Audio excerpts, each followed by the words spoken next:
Short intro. Gotcha. It is a short intro. Call me Message.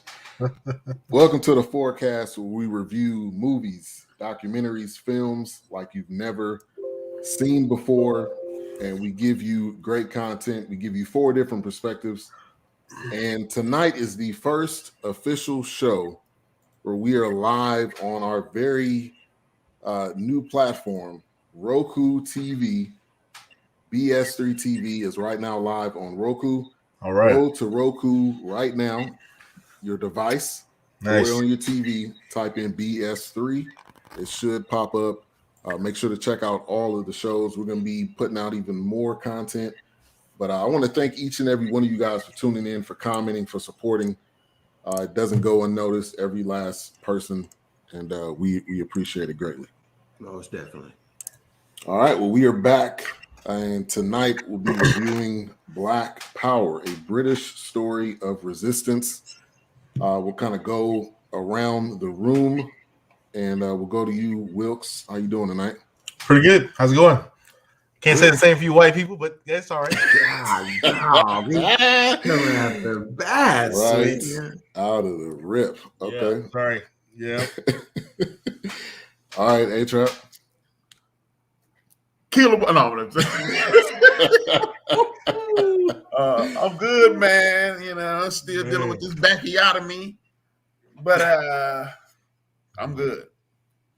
Good. White man hurt my back. The man. Yeah, man. All right, Doc. Yeah, I'm fantastic. You know, as you can see, my appearance is just a little bit different today. Because I heard we was on TV today. So, you know, when you in show business, you're supposed to wear shades indoors and whatnot. So since we on TV, on some grandma TV, grandma can be watching us in Tennessee right now. You know, I figured I'd look a little different. And plus, you see the blue tint in these shades. Yeah.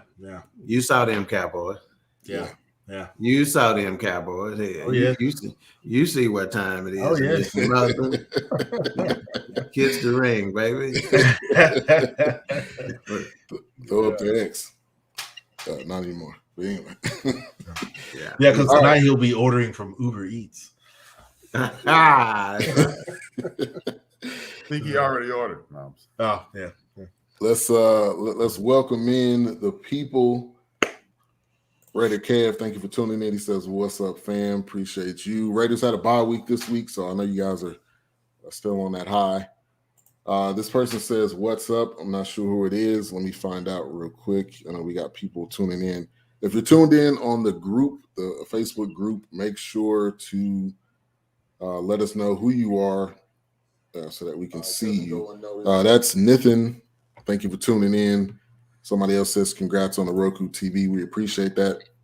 Byron Moten, thank you for tuning in. Somebody says, "Where are the champagne bottles?" We already popped them. I actually popped mine here. Let me tell you a quick story here. I've been up like almost all night. I've been waking up like every 2 hours just to see if the content was up there yet. And then I ended up finding out it wasn't up there it wasn't live until noon. But man, I've been on a high pretty much all day. Definitely. How about them Cowboys? What a big time win. Vince Wright, sports governor, thank you for tuning in. Says, "Congrats, fellas, and screw the Cowboys. Zimmer will be gone here." Yeah, he should have already been gone.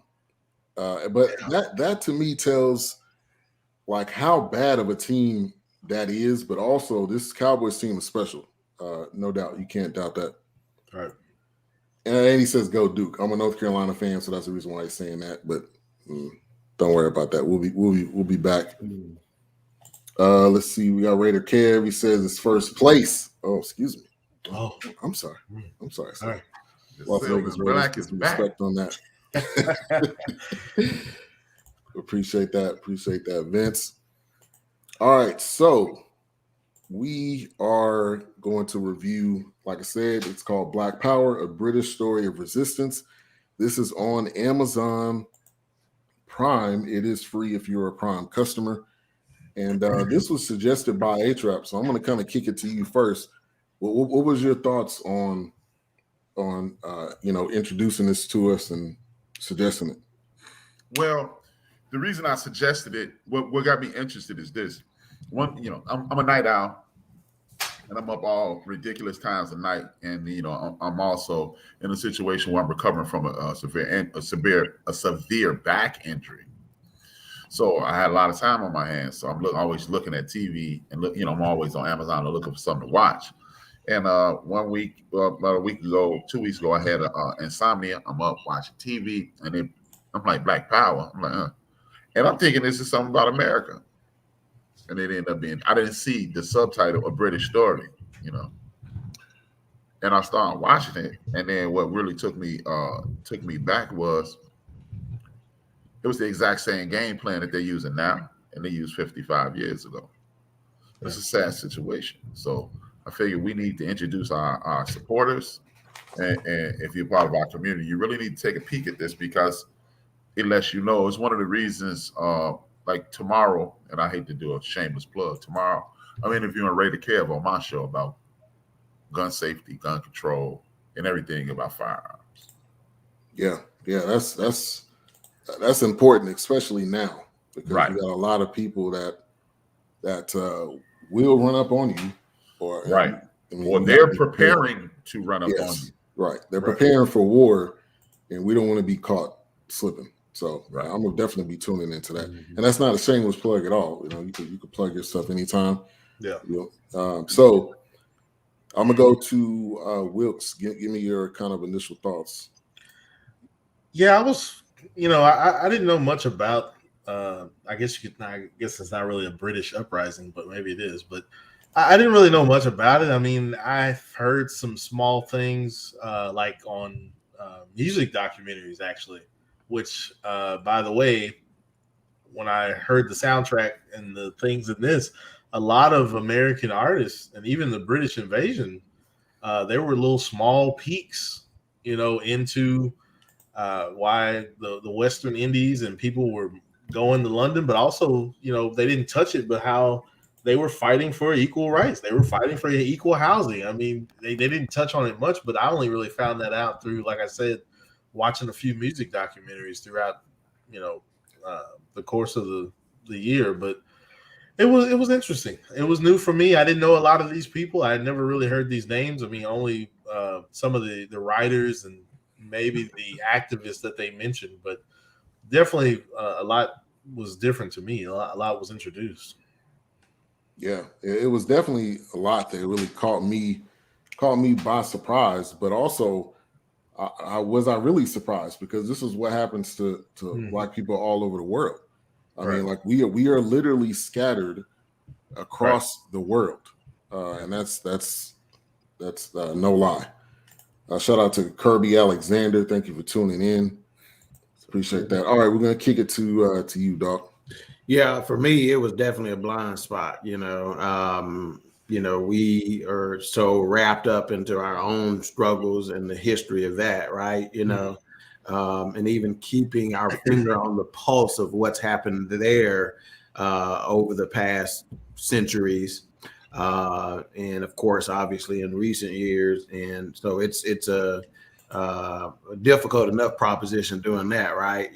But we got to remember that we cover the globe, and so our issue is a global one, which reminded me of why Malcolm X was taking this global, and trying to get the global community involved in the injustices that were going on here. And that's when he became dangerous. So my perspective is just completely changed on race relations as a whole in our world, not just this country. Yeah. And that just goes to say that there's so much going on that's similar across the world that it's not even funny. And we were kind of talking about this like pre-show. Why is it that way? And in my opinion, it is that way because we are the chosen people. And people, when I say people, white people don't like that. That is what it honestly comes down to anywhere around the world. Right. That's what it comes down to. That's the common denominator. Yeah. If we want to kind of hit the nail on the head in the beginning of this whole thing. So it goes back to kind of like what I saw in this. you gather up a group of people, you take them to a foreign land, you have them work and toil and hang them and kill them and whatever else, but then when it's time to give a piece of what you have to the person that you brought over here, it was like it's an issue all of a sudden. Hey, this is my country now too as well, because I'm trying to stand up for the rights of this country that you're getting, but it's an issue. Nobody told you to bring my ass over here. Unless it's time to fight. Right. Then it's us. Right. Then it's us that's hostile and being volatile. No, it's us together now. Oh, then we're together when it's time to fight. Yeah. Right. And once the war is over, take your black ass. Now you need to go. Yeah. We need you to get these other people out of here. But then now that we're done, you can go back to your own business. Yeah. Hey, it feels good to be the least radical on the show for one. Yeah. Ready, Kev. I'm gonna give everybody a homework assignment in a minute, and then we can talk about it next week. But Daniel Kaluuya, if you remember him, Black Panther, the movie that we reviewed, Judas and the Black Messiah. I mean, this guy is well ranged, well versed. He was narrating it. He's from this same area, so that was really it was good to hear his voice. Somebody that we knew, and they were leading into it just saying Black Power arrived in Britain, and I didn't know it was that to that degree. But if you would have just muted their voices, it would have just honestly looked like anywhere else. Like that's the saddest part. Right. I think the most angering part. And I think also the part that kind of was like, this is the same thing we see so often. And you kind of get numb to it almost is what I felt. But kind of the opening of it, well, they were kind of talking about the different leaders, and they talked about how Malcolm came, but I wanted to kind of touch on first off how these people were all young, and they saw themselves as young revolutionaries and somebody that was wanting to make a difference. So, hey, Doc, actually, I'll go to you first. Yeah, no doubt about it. And again, I'm constantly reminded in these types of documentaries, again, whether it be the Judas and the Black Messiah, whether it be the Ali, situation, or the prior Malcolm X situations we've looked at. Hey, old man for counsel, young man for war.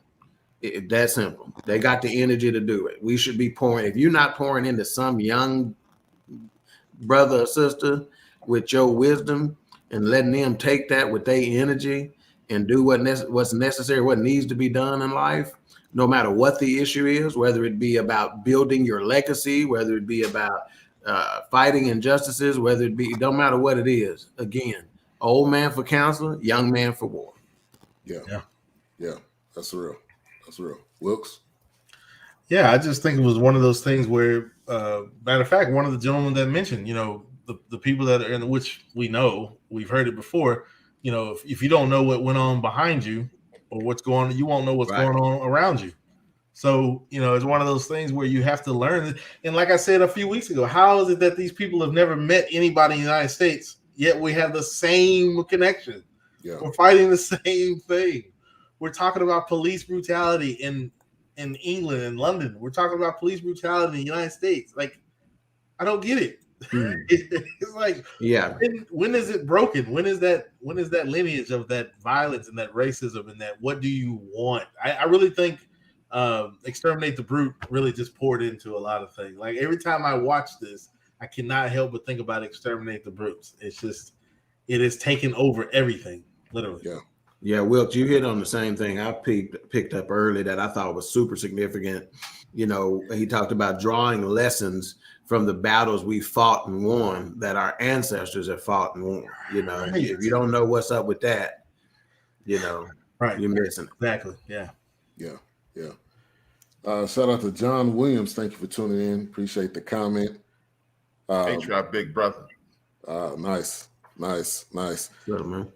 All right, so a little bit of a station announcement here. We're supposed to be live on Roku right now. I honestly don't know what's going on. Man Talk Mondays was on with no problem. So I have to make a phone call in the morning. But I think this they shut us down already. Yeah. That's my fault. This combined with a lot of the things we reviewed, and I agree with what you're saying, Wilkes, is exterminate all the brutes. That was the perfect thing to watch. We've seen that in almost everything that we have watched, and to me, that is more, amazing of just going full circle. But it's disappointing though too that we continue to it's talk like, about what this, else do you want? same things. What do you need? I don't understand.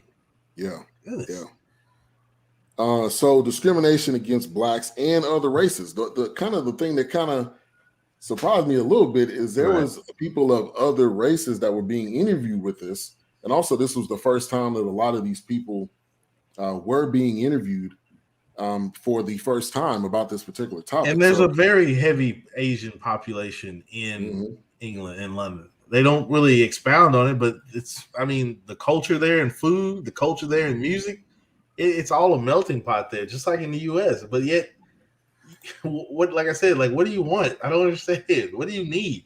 It's okay for you to take everybody's culture, but then you don't want the people that brought you the culture. I don't get it. Right. Yeah, it's disappointing. I'll say that.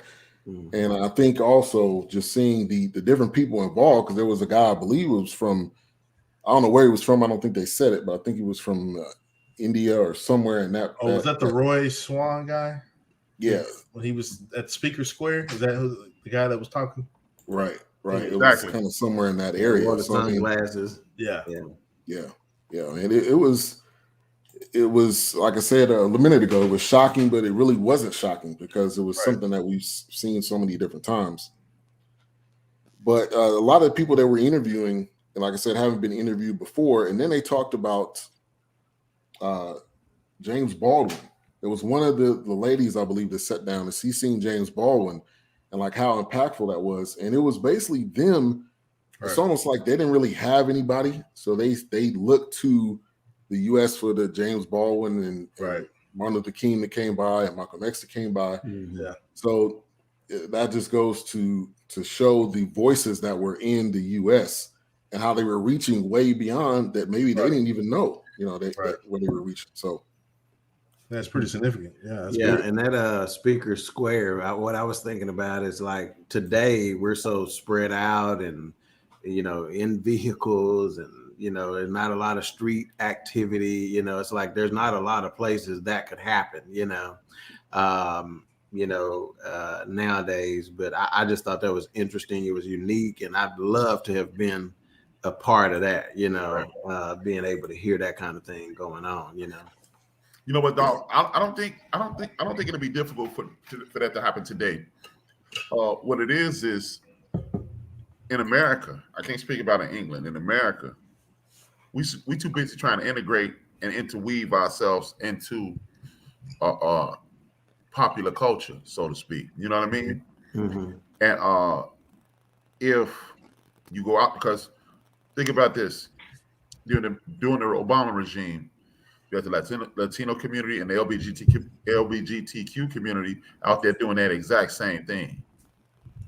What it is I don't think we take our time. We don't take enough time to galvanize. And if you don't galvanize, you don't come together and you don't become as one. You can't do that. Right. Because we're too busy trying to be a part of something that does not want us a part of it. Right. And what I want to say is this about every documentary we watch going forward.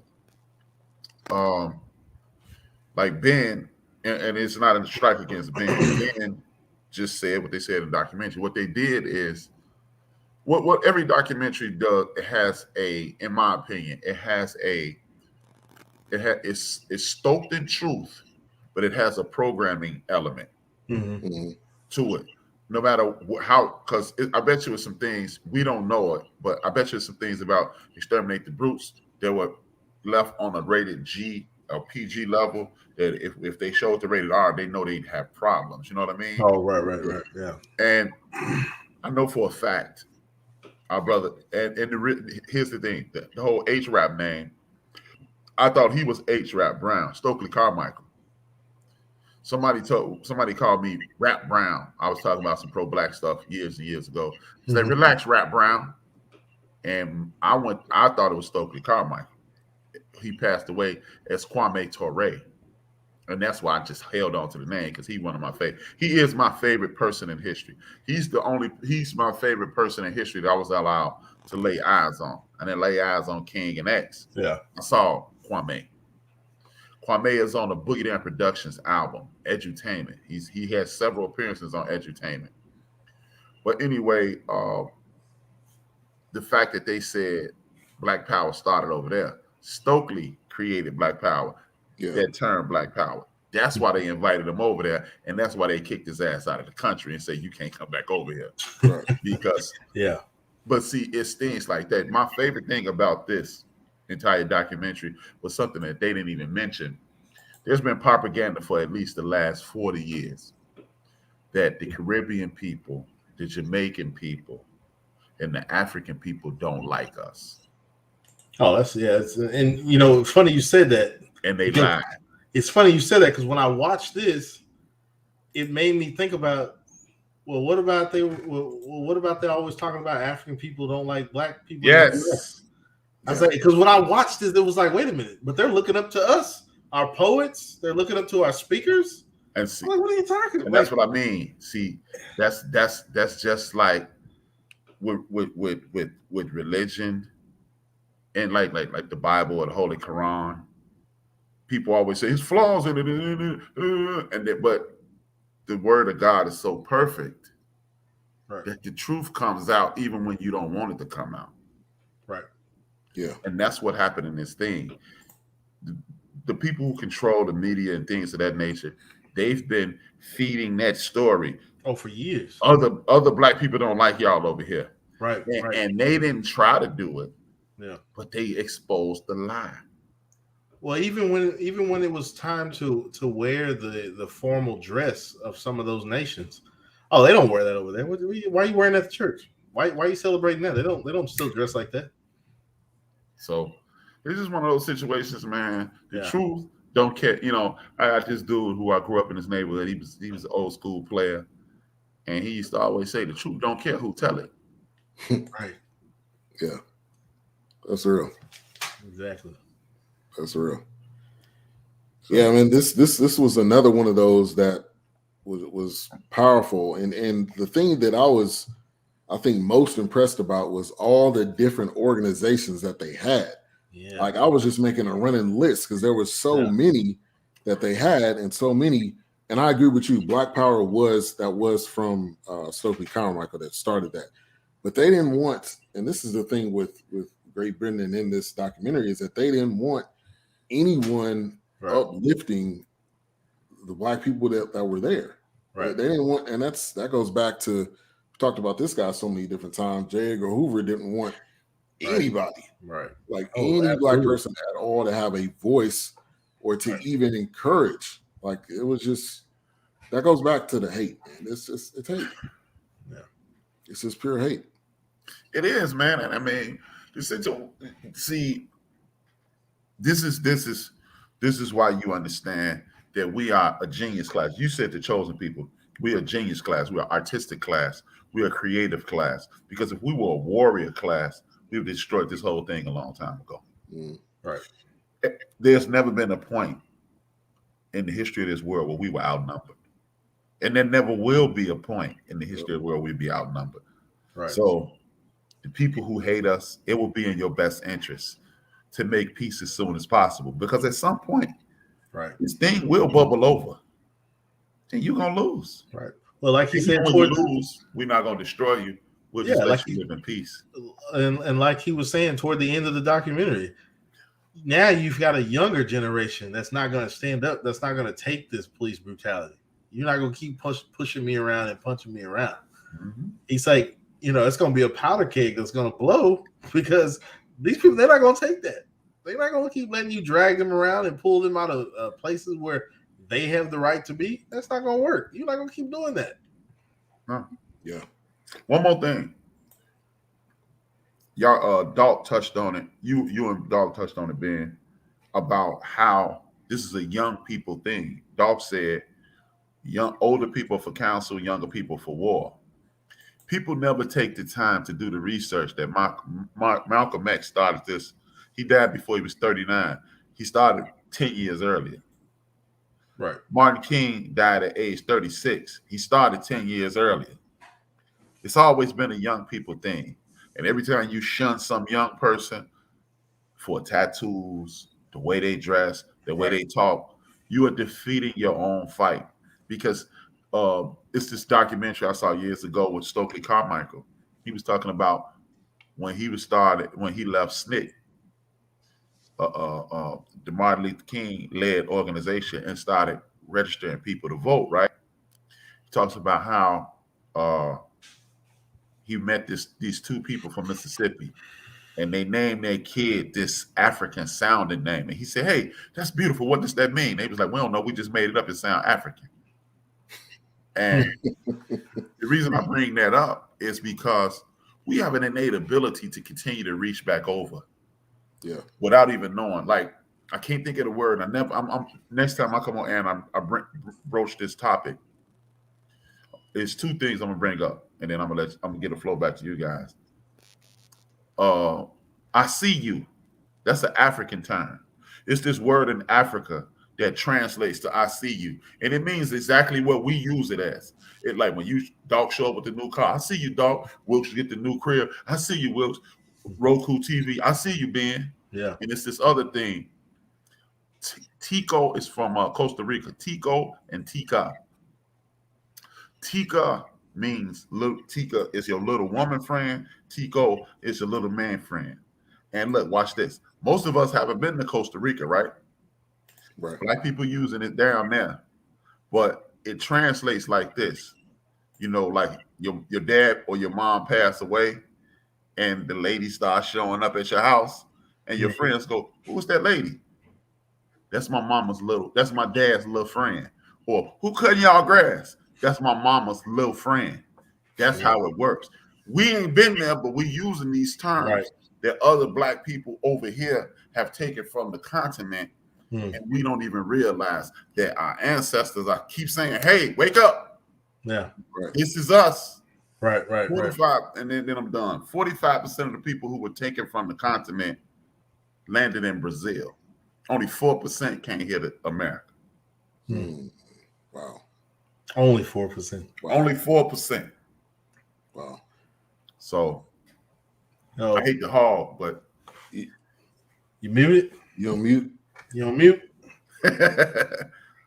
That's exactly where I was going to go with this, is where our people came from over into the UK. Basically, it was after World War II where they invited them over from the territories, the British territories, because they needed the help after World War II to rebuild.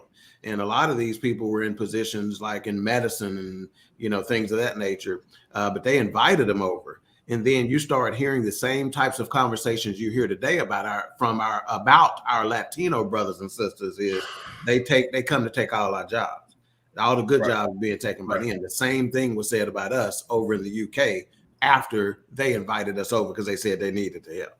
Yeah. Real quick, Rucker Park. I think she got a new one. I see you. Yeah, there we go, right there. I see you, Rucker. You got to switch it up. Yeah, you got to switch it up. Just Joe, thank you for tuning in. We appreciate you. Maxine, we appreciate you. Sister Maxine, what's up? Salute, Queen. Raider Cav says, well, the Bible says those people will be destroyed, perhaps not by us, by their distraction, is prophecies. So let's real quick. I want everybody to read Deuteronomy 28. That's your homework assignment for today, because when you read that chapter, it almost verse for verse describes us scattered across the world, dealing with the same stuff that we deal with. Wasn't that on Kendrick Lamar's album? Yes, it was, my friend. That's what I Yes, thought. it was. Like, wait a minute. Also on the RZA album. Yeah, I was gonna say it was on RZA too. Yeah. We gotta open our minds to see what's really going on and how we're connected. how we're connected to the Most High. So, Oh yeah, definitely. Deuteronomy 28. Read that and then come back to me next week. But the kind of the aspect that I appreciated, like I mentioned, was all the different organizations. You had UCPA, Universal Colored People's Association. You also had the Racial Adjustment Action Society. You had the Black Panther movement, which I did not know. Obviously, I knew the Black Panther movement, but over here it was led by a female. I had her name typed down by the name of Alethea Jones LeConte, and she was. I mean, there was people that spoke extremely highly of her, and they had the Black Eagles. They had so many organizations: Black Liberation Front, the Fasimbas, Black Unity and Freedom Party. I mean, were you guys surprised to see all of these different movements that were going on at the same time? It's not as if one started here and then one happened directly after it. I mean, they were building a Black Power movement that really was transcending. So, Wilkes, I'll go to you first. Yeah, I think it was one of those things where, well, let me back up, because the soundtrack of this show is what really caught my attention. A lot of the music, even with the reggae music, the Blood and Fire song, Nina Simone popped up. Nina Simone, look at her. That song she sung here called Simon Colored.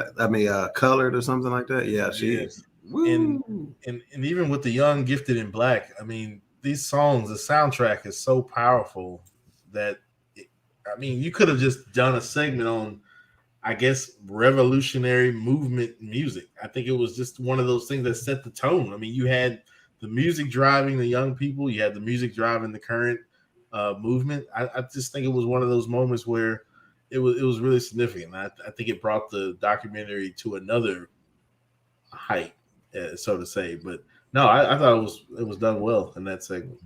Yeah, I agree. Doc, you want to touch on that? Yeah, he hit on the exact same things that I was talking about. It's what stood out to me, the pain in some of the soundtrack, the pieces of soundtrack, but when you talk about all the different groups, you talk about the UCPA, the Universal Colored People's Association, and like you mentioned, the Fasimbas, and it was like 8 or 9 of them, or so that all popped up at one time, and I like the graphic they put up where you could kind of see what they were, who were when they started, all those other kinds of things, and then they systematically showed what brought each one of them down.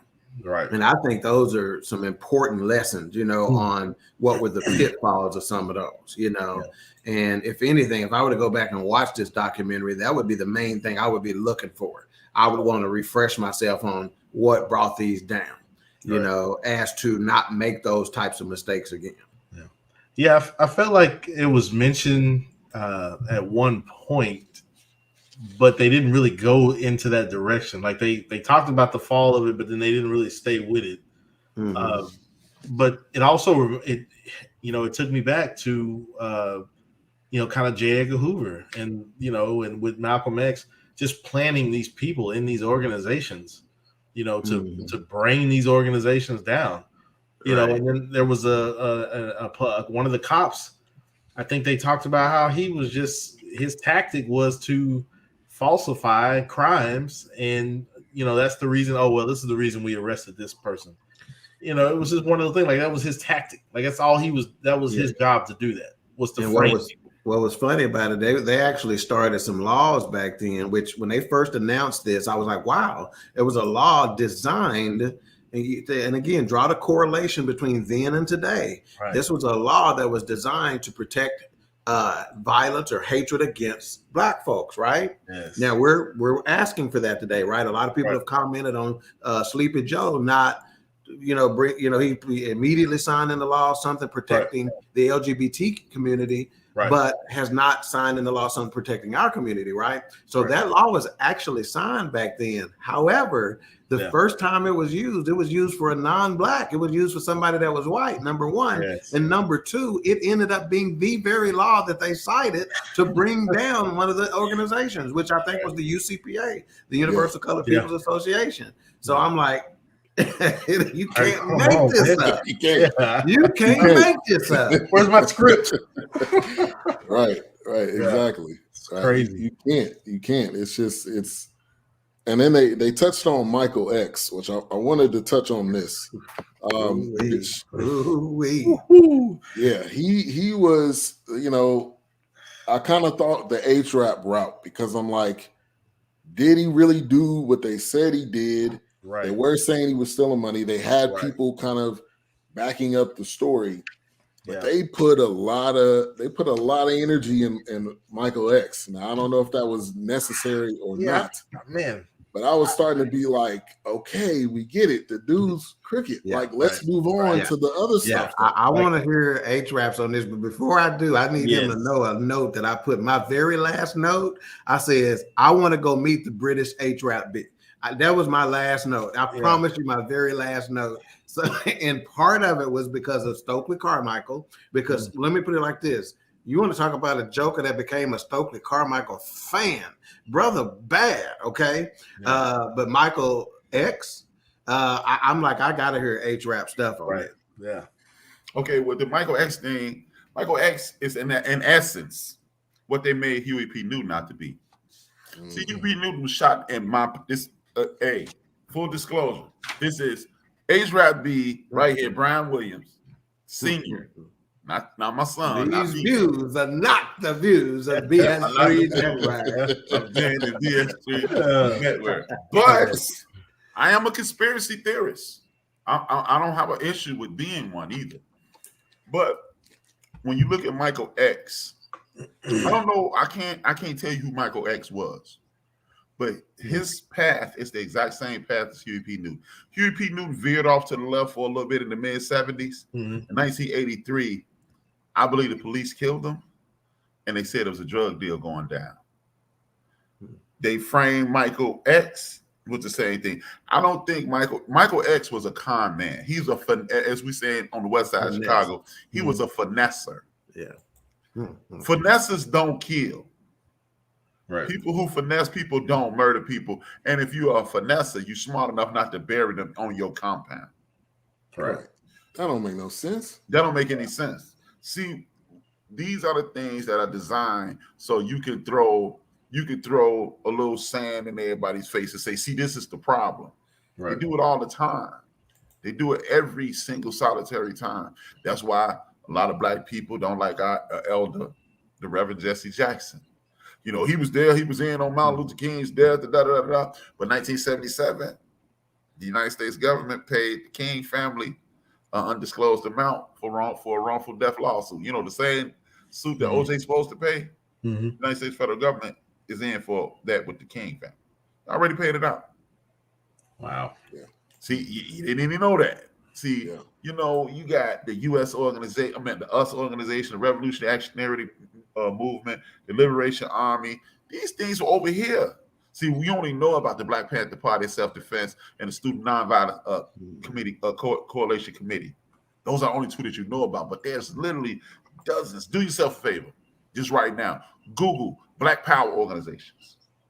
Oh, God. I was a part of a Black Power organization called the NFL. The Nubian Liberated Front, NLF.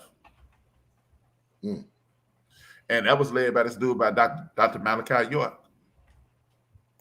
Yeah. Nubian Nation.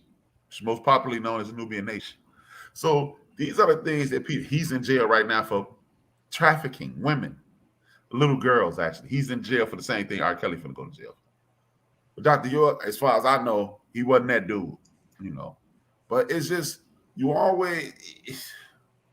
Michael X, I don't know if he was honest or not, but I don't know anything about him outside of this documentary. But from what I understand, he was a con man, he was a finesser, and finesse and con men are traditionally not violent people. Yeah. just to kill two people, Right. not just one, Right. but to kill two people and then bury them. I'm like, yeah, I can't wait to talk to HR. This ain't, because I never really 2 + 2 don't equal 6. Yeah, and I had never really heard it. Like, I've heard the name, but I didn't know much about him. But then I felt like, okay, are they just pinning this stuff on him? Is it to make him look like, oh, you see, your efforts were, they were for nothing. Why do we need this guy? But see, no, you have to pin it on him, because when you pin it on the biggest face, it becomes crooked. Right. The entire organization, the entire movement is tainted, because look who y'all had leading y'all.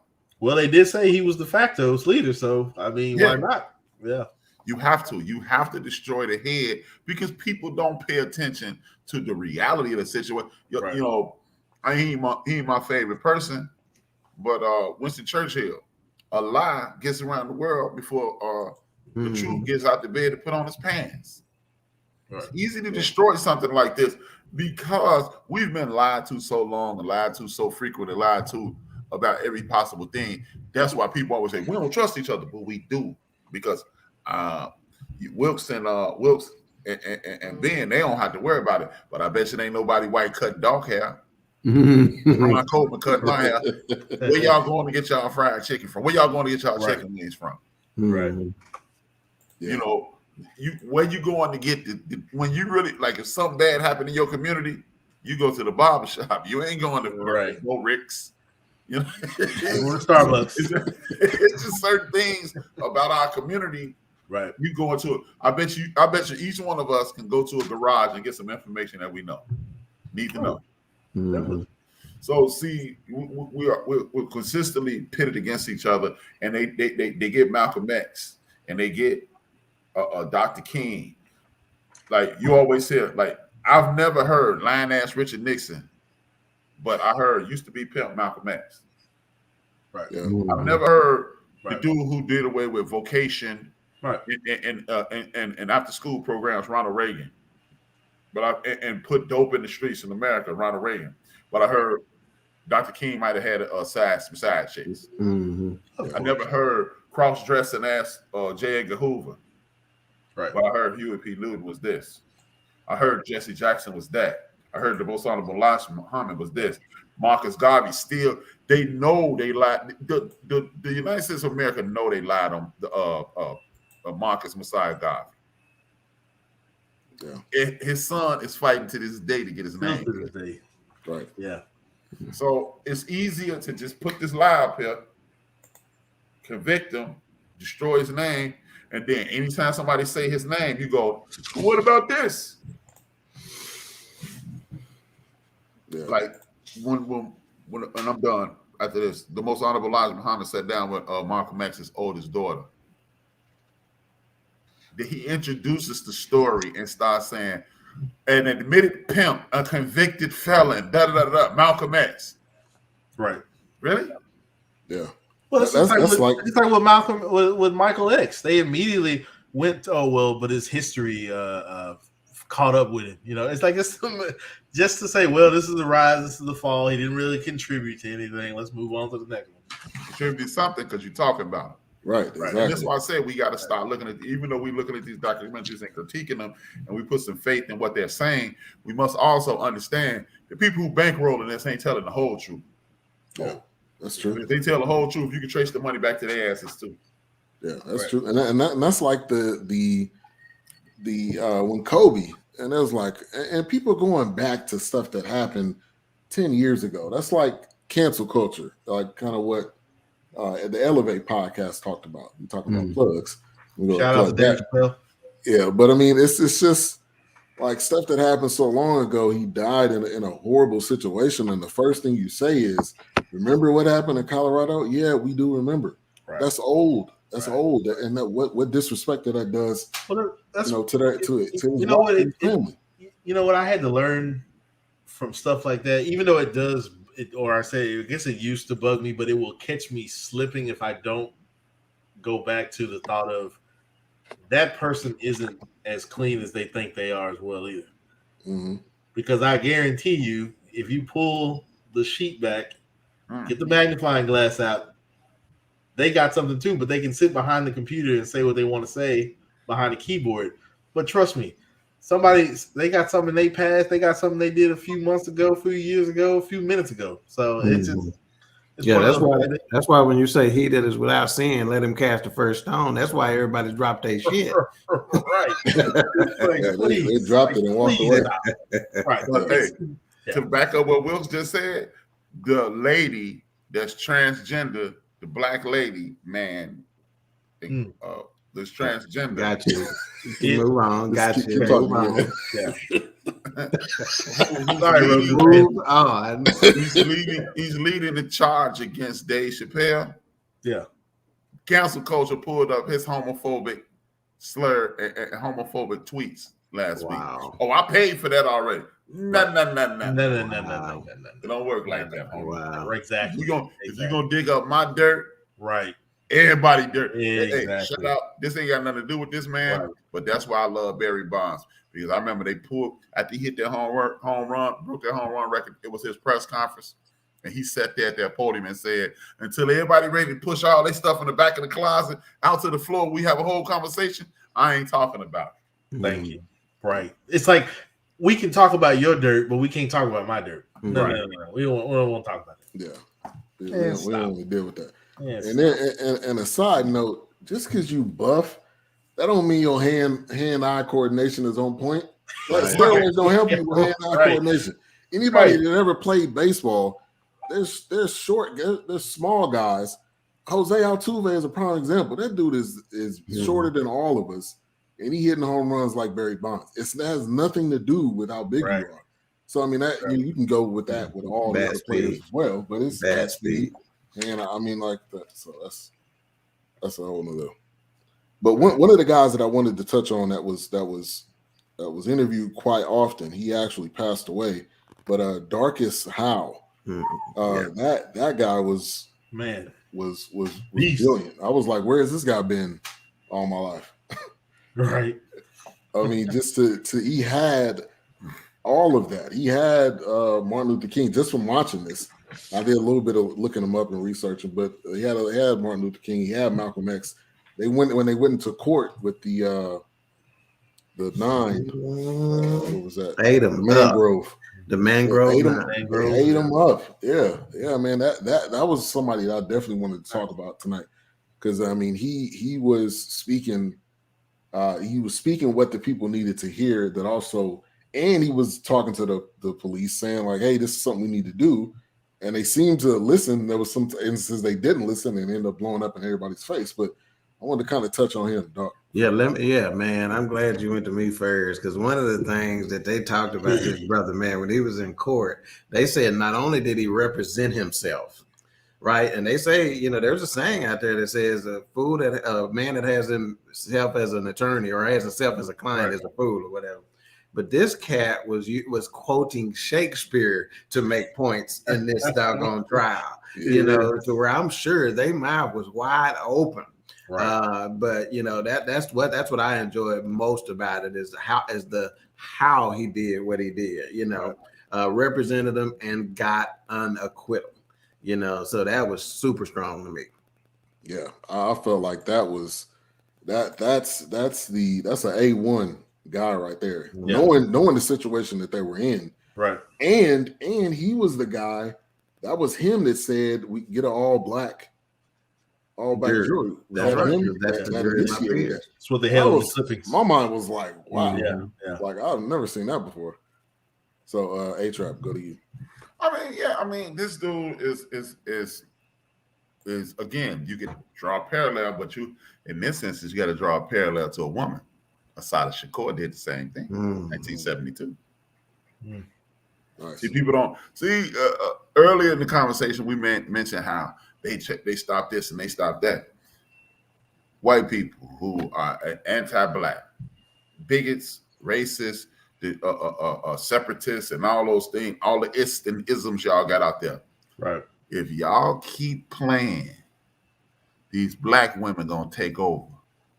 Y'all better keep dealing with us. Y'all don't want that.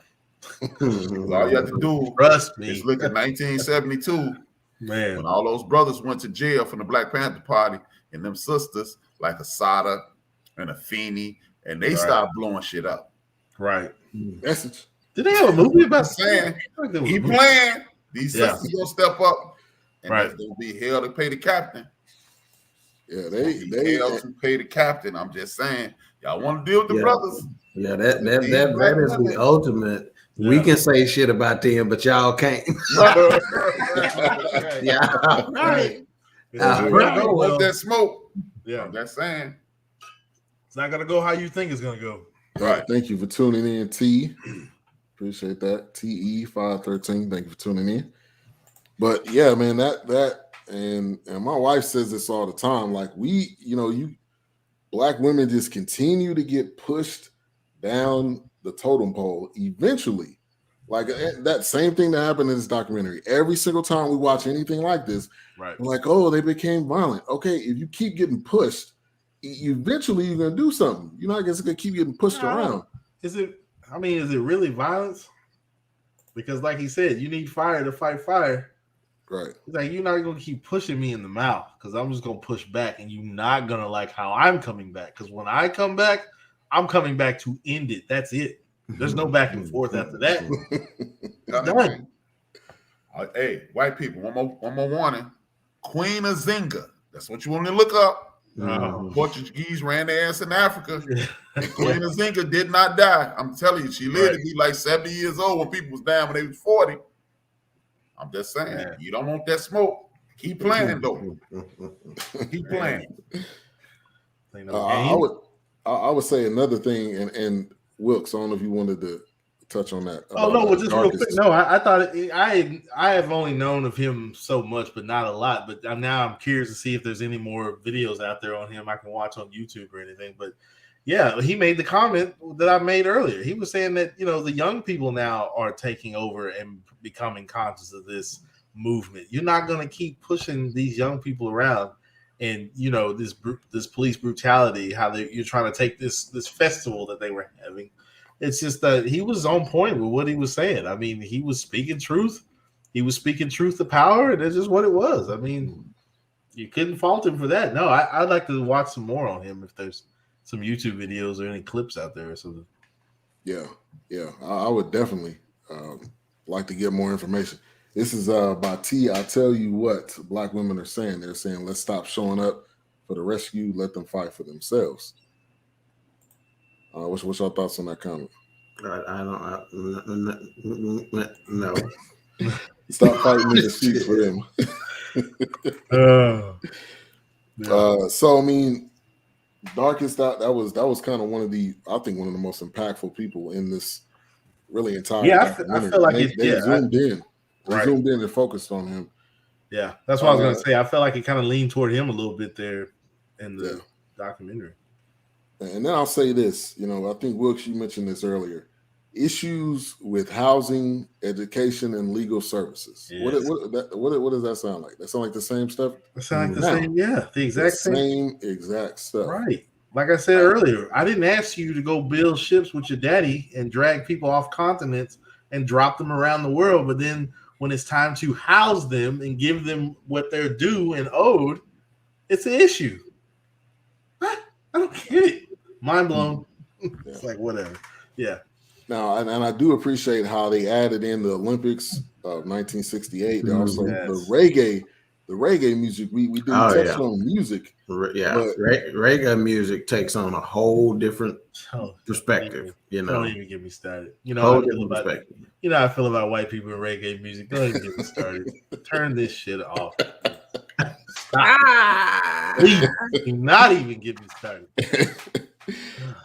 But they were talking about how reggae music was a part of was the movement. That was the music of the movement. And I was and then at this one restaurant, I'm trying to see if I got the name down. Was that the Mangrove? That was the name of the restaurant, right? Yeah. Mangrove. How they were all meeting up there. That became like the huddle. They had Bob Marley that was there. They had different people coming. That was kind of like the meeting space. Yeah. You can maybe compare it to where the mafia met, but we were actually meeting for a positive purpose. Yeah. So, Well, even mentioned in the documentary about the parties that were being thrown and how the police would raid those conveniently. If it was, and of course, one of the police officers saying, "Well, if that was, white people aren't having loud parties in the Commonwealth." What did Brixton? I guess he mentioned. I'm like, come on, man! Like, stop. And I can't remember who said it, but the guy said something very important. He was like, "That music is what gives us the energy to create and to do what it is we do, so it serves as a backdrop for our inspiration, Right. And I thought that was key, man. It's significant. And then they dropped another little nugget on me. James Brown's "I'm Black and I'm Proud," and they like that. You could argue that was your first rap album right there, because they was like he didn't sing at all in that. He was just talking. Right. And as soon as they said that, they let it play a little bit more, and I'm like, you know what? You got a point. Yeah. Very significant. That song changed James. James took the conch out of his head and started ran afro. Wow. It's about 74. Then he got voila.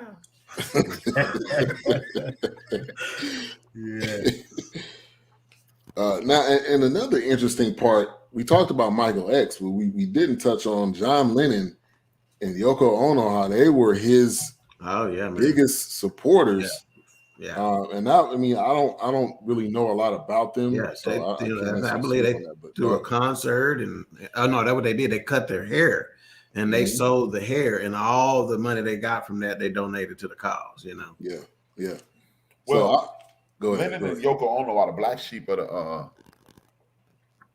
the Beatles, because they started speaking out against tyranny. Right.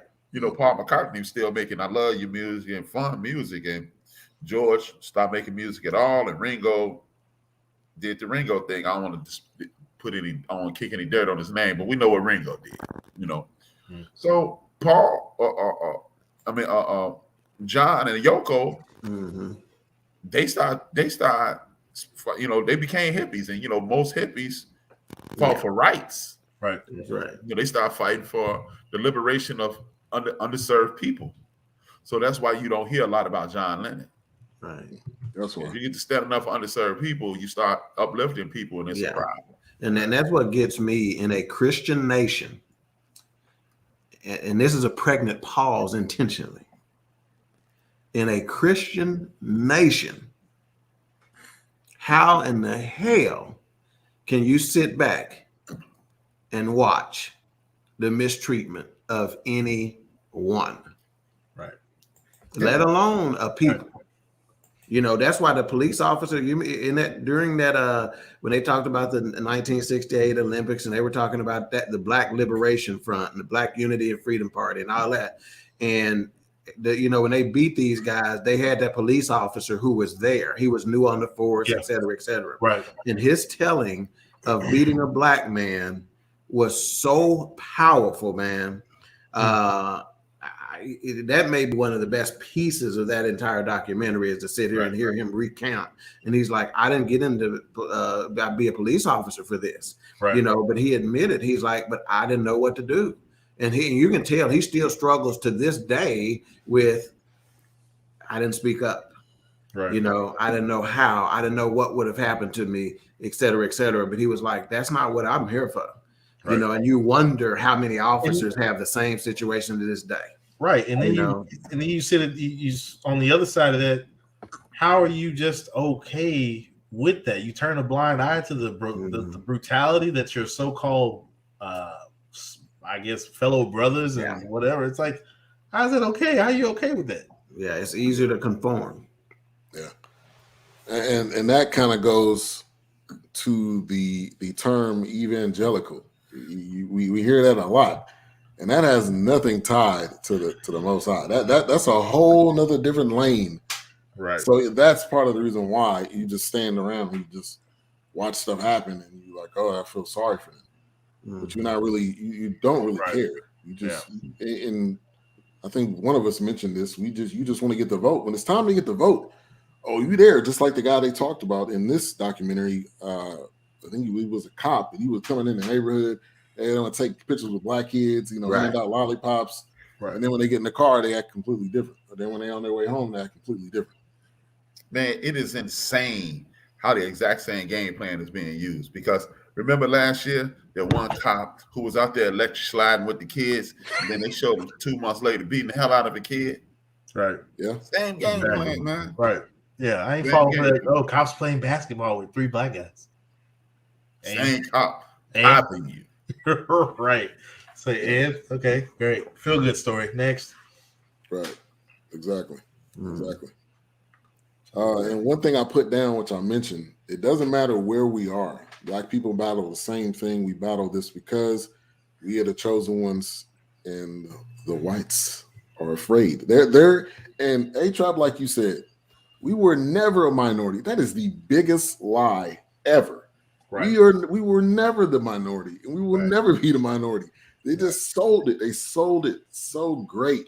Yeah. That by the time you realize it, you're already in your 30s, and you're like, "That's not. We can't be the minority. Right. Yellow. Minority. That's all I'm gonna say. Yellow. Y'all know what I mean. Yellow. Man. Yep. Yeah, man. So they talked about the Mangrove 9. This was August 9th, 1970. It was a peaceful march, and they walked past police stations in the area. And then when they got to, go ahead. No. I just wanted to ask about this Mangrove 9. Is this any relation? Probably not, to the Chicago Trial 7. Is it? It's no. Okay. So It's just another example. Similarity. That it's the mirror. It's the mirror being held up over the pond. You know, and history repeating itself. Yeah. Wow. Yeah. And it's interesting how the media comes with all these catchy. They always come with a catchy term: the Central Park 5, they come up with a term to put it on in a paper. But after that, that's it. Right. We just want to come up with the catchy term to get people to read the article or to be interested. Yeah. Hey, well, I got one more shameless plug. Please tune in tomorrow mid-show on my show, and you're gonna get the surprise of a lifetime about Central Park tomorrow. You will get a surprise about Central Park. That the craziest part about it, you guys, old dirty bastard told us about this 20 years ago. Really? Wow. Oh, you will get the surprise of a lifetime tomorrow, mid-show. Me and Kev gonna take like a 8-minute break, and you will get this. That's all I'm gonna say. There's a lot of moments like that. This past year, I mean, connecting with you guys, Exterminate the Brutes. This everything that you start to like awaken. You start to not be in the Matrix, because when you're not in the Matrix, you see stuff from a completely different. And how it's still like how and how other documentaries that we've watched have connected and just kind of rolled over into other documentaries. It's pretty crazy. I'm gonna liken the state of our community, right? I'm gonna compare it to how men handle taking care of themselves from a medical standpoint. Sometimes you don't go to the doctor to let them run the necessary test because you don't want to know what's going on, because you know you're gonna have to address it.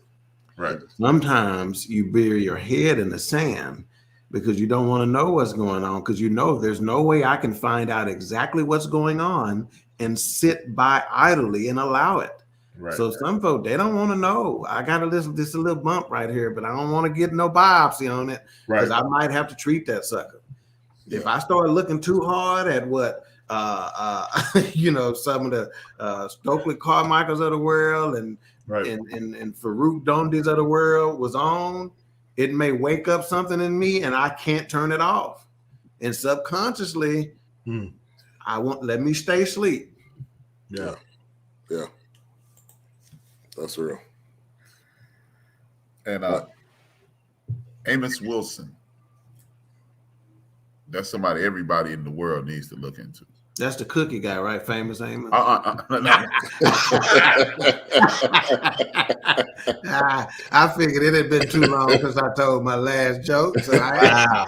I don't think we laughed at all this episode. Wow. We got hey, look into him too. One of them, I almost called him famous Amos Wilson. Amos Wilson, he said, how different would our education be if we educated each other to create our own jobs? Wasn't he? I don't know much about him, but I've heard his name on. Okay, I got a confession to make. Hang on, go my ahead. apologies. No, go ahead. It's too big, man. So Ben talked about the Deuteronomy 28. So as soon as he mentioned that, I already know Deuteronomy 28. Blessed in the city, blessed in the field, blessed when you come, blessed when you go. Hell, we used to sing it in the choir. Okay. But in Deuteronomy, so I just kind of been scrolling through, a little bit, just getting a little piece. Check this out. Remember what I just said about we don't want to know. Deuteronomy 28:34. The sights you see will drive you mad. Deuteronomy 28:35. Now, how am I sitting in this seat still? Right. And not getting up and running. You want to know why black folks run around the church? Hey. That's why. I can't make this stuff up. I can't make it up. The sight you see will drive you mad, but that happens when you don't follow my command, when you don't do like I'm supposed to do. And see, some folks got it twisted. They think the stuff you telling me to do is I got to make sure and tithe, and I got to make sure that ain't what we talking about. Right. He talking about the way you treat people. Are you operating in forgiveness? Are you operating in giving? Are you operating in those things? That's the things that matter. What are you doing to humanity? And if you don't do humanity right, I'm gonna drive you mad. I'm gonna drive you nuts. It just doesn't stop there. It continues. It's a chain. It's a reaction. It don't just stop here. Let's focus on this. It's just like it was a pastor I always remember. Every time you start preaching a sermon, you want to put Jesus on the cross. Jesus is not still on the cross. He ain't there no more. He's not still there. It's okay. It's okay to talk about what he's doing right now. Yeah, you're teaching this prosperity ministry. You want to teach a prosperity ministry? Teach folks how to treat people. Right. That's all the prosperity you'll need. I promise you that. Yes. Do that and your prosperity will come. Not putting give me extra $20. Right. In this offering. We short. We got $9.83. We short. No. Treat somebody right. I need my own personal jet. Oh, my bad. Yeah. You need to pass this basket around one more time. Man. Put whatever you got. We love the money that jingles, but we prefer the money. Yeah. How you treating folks? Exactly. Because if we hitting it tonight. If we really want to go there, that's not what the tithe is talking about. They're not talking about money because they had money and your talent. Baby. They had money in the Bible. So if he wanted to save money, he would have said denarii or whatever they would have called it. They talked about food, and that made me think like, man, I need to go back to some of these churches and be like, it was your first crop. It was your first harvest. And guess what? My talent is a harvest. So the first of it. So if you're a barber, give that single mama a free haircut. For them boys. Mm-hmm. If you know what I'm saying? If you're a coach, give that kid a free lesson that needed. Right. That ties with your time and your talent. Right. Those are also bountiful resources. Yeah. The sad thing is the coach and the barber are the only people really doing it. Mm-hmm. Right.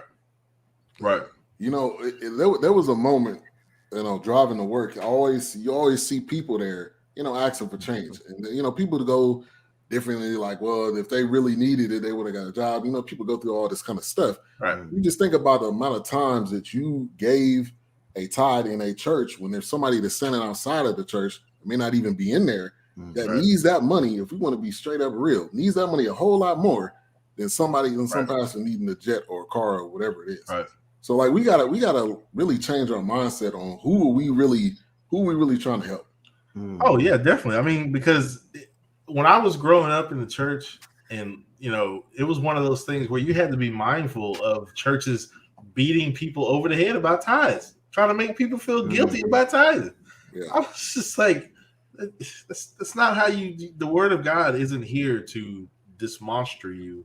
and to chastise you. That's not how that works. Yeah, that's not the point of it. Now, in all fairness, hey, we understand we need to pitch in. This is a community. The church is a community. This is something we've come together. So we need to pitch in to make sure our bills are paid here. Right. We keep the lights on. We pay the mortgage on this building. You know, we got enough money to buy them little communion cups. I get all that, you know. But at some point, you know, you got to be careful because you can cross that line easy. And see, some folks get it twisted. They say money is the root of all evil. They are 100% wrong. I am impressed at your ignorance. It is not money is not the root of all evil. It is the love of that money that's the root of all evil. Oh, and if you love it too much, you're not going to do with it what you're supposed to do with it. Right. Like we talked about on a past show, one of our early shows, Chasing the Bag. Like, if you get the bag, what you gonna do with it? Right. Where purpose is not known, abuse is inevitable. Woo. It's just what's gonna happen. Like, now I know why we having Roku TV issues, because they do not want 53.6 million viewers to get a chance to look at this. Hey, I gotta say, this pisses me off too, because I keep looking. That's why I keep looking over here. They don't want it, man. Yeah. No. And I'm telling you right now, if you didn't know, if you are listening to this, if you did not know, we do not review films the same way. Siskel and Eve are going to give you 5, 6, 7, 10, 12 film reviews in an hour. Right. We're giving you one because there's so much meat in there that correlates to who we are. Definitely. And if anybody doubt what Doc's saying about Roku TV, watch my show. As soon as I start talking about unity and empowerment, the internet gets shaky every damn week. Am I lying? Push the button. Push the button. Okay, so let me go on and bring it full circle. Who is the prince of the air? Who is the prince of the airwaves right now? That is the very enemy himself. The enemy says he got it. His power ain't gone. Yeah. Right. I think he was casted down and given all the power in the earth, in the ruling over the principalities. From the last thing I heard.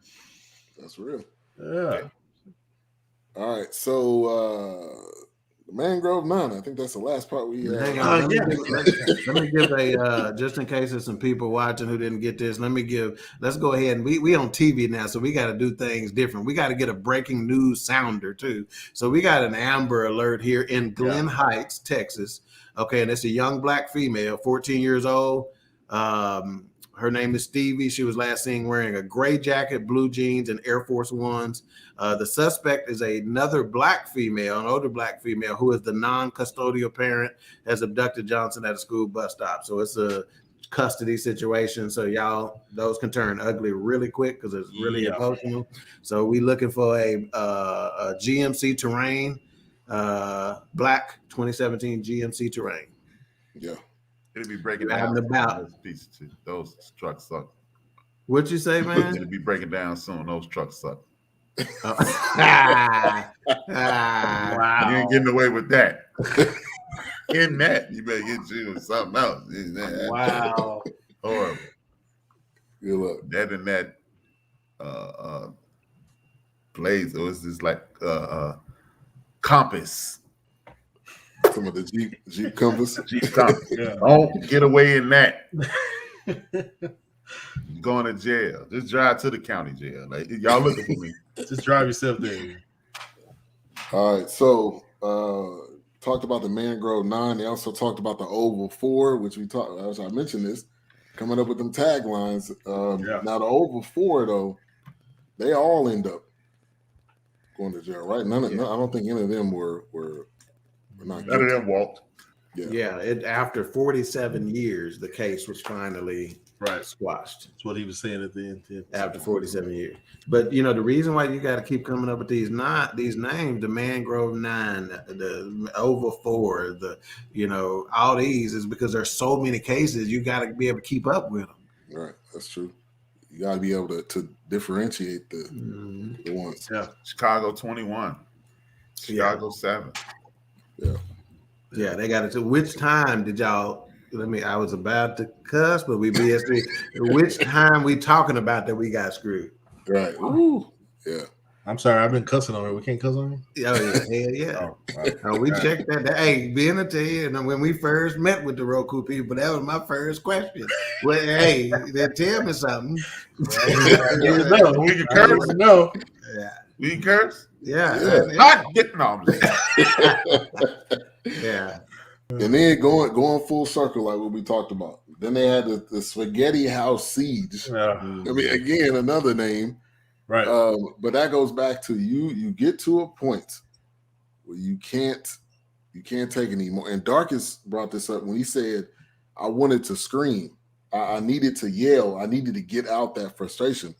And I think that was kind of equal to what ended up happening in this situation. So wow. That's big too, man. yeah, man, he has some great. Oh, and you want to know the one sentence that should have brought it home for Black Americans? Toward the end of the documentary, he said, y'all are surprised at what we dealing with over here in this country. This documentary may come as a surprise. He said, but think about your country. Who do you think the Pilgrims were? Right. They were Brits. Right. They brought that mentality with them. They didn't get it when they got over there. Thank you. Hey, they were outcast Brits. When I say that was full circle, man. Right. Yeah. It's like they didn't just change their profession because they landed on new land. And like A-Trap said, some of us outcast. Some of them is, this is Felon Island. You want to be able to stay out of prison? Right. You go over there and you should sell that one for us. Yeah. Yeah. Yeah. You get on that meaner, that Panther, get on there. The meaning of now I'm thinking about stepbrothers when he just rapping boats and hoes. The Nina, the Pentarina. Man, that is a classic. And that is a song Classic. I play every time I take my boat out. I play boats and hoes. Yes. It's the Catalina wine mixer. Yeah, exactly. I mean, but that is a think classic. about it, what you're saying, though. These are the people who used to brag the sun never sets on our empire. So we've gone worldwide and inflicted tyranny and terror. Yeah. Right. Did you expect it to be different over there? Right. Right. Right. Knock it off. You think I come in peace? Please. I mean, you saw when they married the little black girl into their family recently. But see, didn't nobody want to talk about that. The queen got a little afro up on the whole crown too. Yeah. They didn't want to talk about that part. Because she was scared that like the brother Kwame Ture said, aka Stokely Carmichael said, no matter how far you go away, how hard you try, Mother Africa will slap you when you least expect it. Oh yes. He was like, oh yes. What did he say?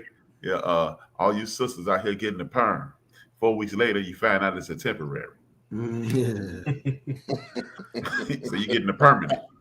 Right. So all you brothers riding around trying to get y'all lips reduced, and then your lips get big again. And now they trying to get, and now they want full lips. Yeah. Come on, man. Cut it out, man. Dog chasing his tail. Cut it out, man. All right, let's any final thoughts on this Black Power British story of resistance? I'll go first. It was most impressive, and I said it earlier in the program. The thing I took away from this the most is now Black folks in America stop telling that stupid ass lie that people in the Caribbean and the Africans and people everywhere else don't like us. Right. That's what I took away from. That's the most powerful part that I took away from Right. this. Now we can put that lie to rest. Yeah. All right, Wilkes. No, I have to piggyback off of that one because I watched it a second time when I got home, and it hit me like, man, all this time growing up, I always heard, the African people don't like Black people in the United States, or the Black British people don't like Black people in the United States. Like, it was one of those things that I've always heard. But then when I watched this and I looked at them, I'm like, well, wait a minute. That don't make any sense. I mean, this guy's literally looking up and then one of the ladies, she was saying she was looking up to Baldwin, wrote him letters. Right. Yep. You know, it was like you're literally looking up to our speakers and leaders and activists that we have. So yeah, that was definitely a falsified information. So yeah. I thought it was really good. Yeah. All right. No. Yeah, and what supports that, just to continue on what A-Trap and Wilkes talked about, what continues to support that is that because we don't understand them culturally. So culturally, they are more aggressive and outspoken and things of that nature, right? So they're not, what we look at as being rude and uppity, right? Sometimes it comes across as that, right? Like you're talking down to us because of this or that. Let me put it like this. I got it on good authority. Africans think they're better than everybody else, not just us. And they looking at us like y'all ought to think that way too. Right. They ain't got nothing against us. That's just the way they are. They think they the shit and they act like it. Right.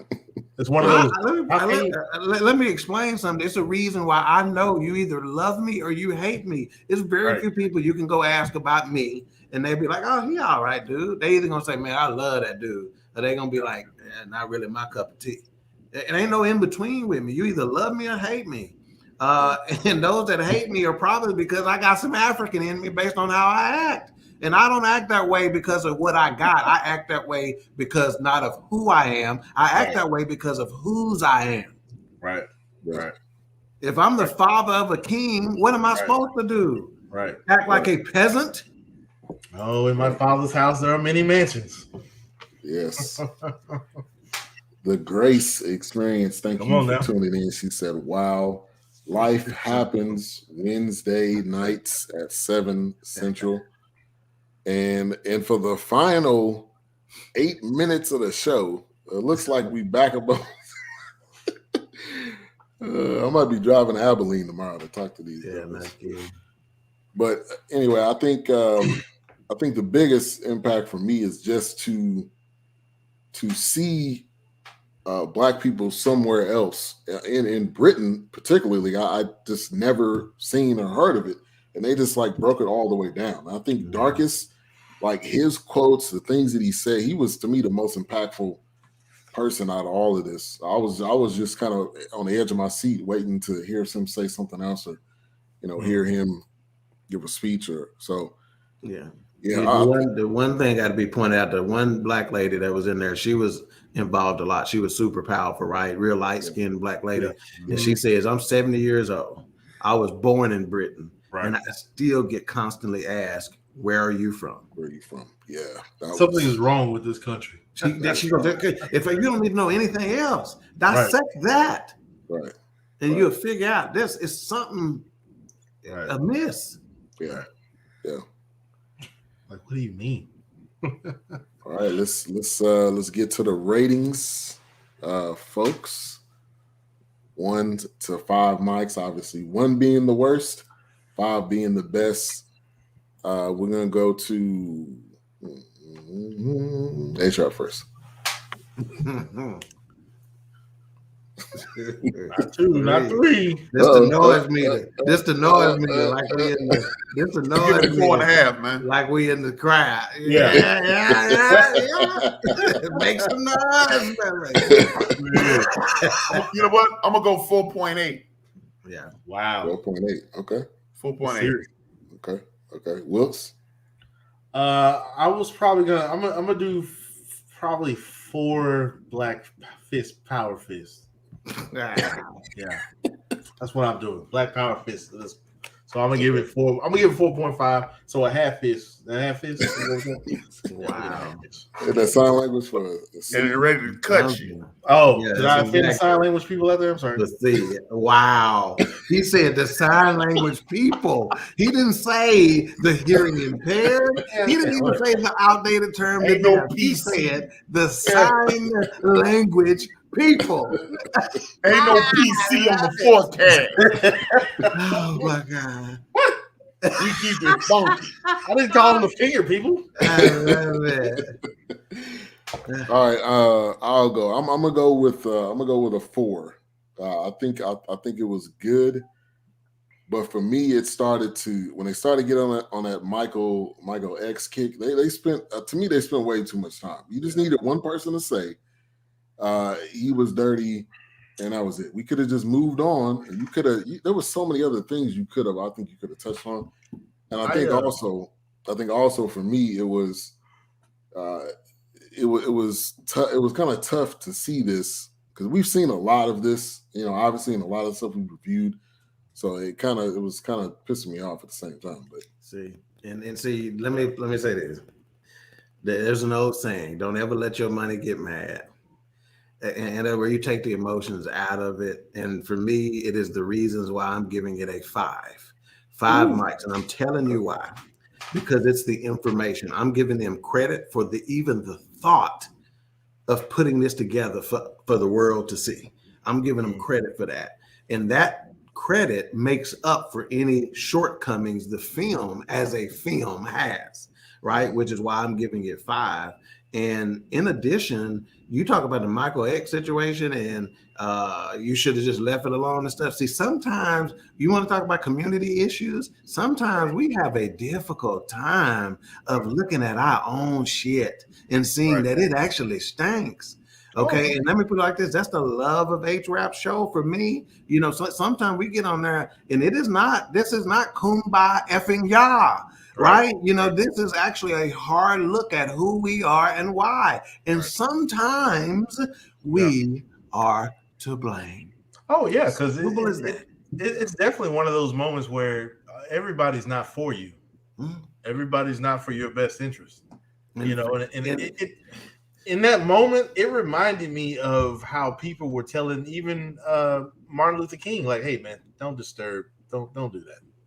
Don't go out there." It may be why we have such a difficult time of making movement within the movement is because we ain't swept around. See, it's an old saying: you sweep around your own backyard before you start looking at somebody. Maybe if we get our shit together first in a way that allows us to come together. Right. Okay. And we can't do that if we don't we got to take a hard look at some stuff. Yeah. Because everybody's not for the movement. Everybody's not for the revolution. All skin folk ain't kinfolk. Right. And if they're finger people. Wow. And Roku just went out again. Oh my gosh. See? But this is why we do this show. We got 4 different opinions. We're not all gonna agree at all. I don't think we've ever all agreed on anything. So I like you giving a 5. Stop made the group. Yeah, we've given a couple of all 5s. I think even weren't we alike on Crooklyn too? No. There was a couple. There was a few in there. There's a couple. Yeah. There's a few. But I mean, I'm talking about our opinions. Oh yeah. Oh, okay. Definitely not on Beckett though. Oh yeah. Not on what? Not on Beckett. Oh, Beckett. Yeah. Yeah, that one was like, okay. Yeah. Is this over with yet? Yeah. It wasn't that bad. Like, how many times is brother gonna fall? Come on, man. Yeah, really, man. He always sound like he running. All you did was walk down the street. But we get up. Get back up. Saint is just a sinner who fell down but got up. All right. But so didn't look under the dress first before he got up. No comment. Just saying. Wilkes, what's your drink of choice tonight, man? It's got to be. You must be on that brown liquor today, huh? It's just water. It's just water. It's just water today. today. Be on that brown liquor today. Brown boy. Hey, Wilkes, it's 41 degrees in Chicago. It's brown liquor season. Oh, yes. It's time. It's time, my friend. Yes, sir. All right. So, Doc, what we got coming up tomorrow on? Tomorrow, what are we talking about tomorrow, man? I can't even remember. Tune in, you'll figure it out then. I can't remember, man. I got too into this. You can see I got into a different headspace with this, so I ain't thinking about tomorrow. Hey, there is no tomorrow. Hey, like Apollo Creed said on Rocky, or Rocky said there is no tomorrow. I want to do this tomorrow. There is no tomorrow, right? but tune in though. Regardless, tune in at 7:30 7:30. 7:30. It's gonna be good. It's gonna be a good one though. Tune in. All right, A-Trap, you kind of already touched on what's coming up. Yeah, tomorrow, me and Rated Kev will get into firearms in America. Why you need them. Yep. Why you should listen to mainstream media that tells you don't. How to use them. How to choose them. And everything in between. Tune in. I'm ready. 6 p.m. Central Standard Time. Me and Rated Kev. All right, it should be Butt Naked Under Our Clothes podcast. Wilkes, we didn't get any cooking photos this week. Did you make anything? Oh gosh, I didn't really do anything crazy this weekend. I had my son over, but he was hoarding all my snacks and everything because he's a hoarder. But other than that, I didn't do anything. I got a salmon that I'm going to cook here and cold smoke it here in a minute. But other than that, I heard that.